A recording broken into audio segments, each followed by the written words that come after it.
विषाणु 24/7 में आप सभी को सुस्वागतम। दर्शक, बांग्लादेश भयानक हिंसा के मुहाने पर खड़ा है।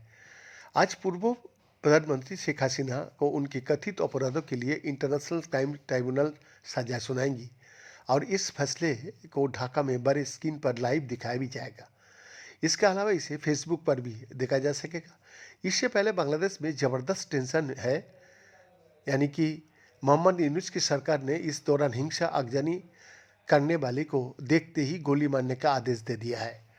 बांग्लादेश में शेख हसीना की पार्टी की प्रतिबंधित कर दिया गया है और उनकी पार्टी चुनाव नहीं लड़ सकती है। इस बीच फैसले से पहले शेख हसीना ने एक भावुक ऑडियो मैसेज दिया है।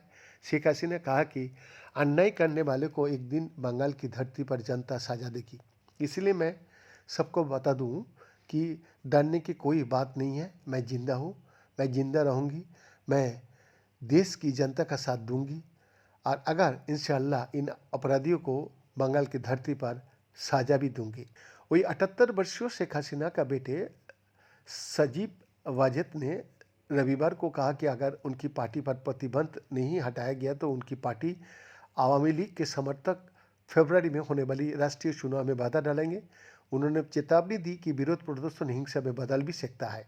सजीब वाजेद ने कहा, हमें ठीक ठीक पता है कि फैसला क्या आने वाला है। वो इसे टीवी पर दिखा रहा है। वो उसे दोषी ठहराएंगे और शायद उसे मौत की सजा भी सुनाएंगे।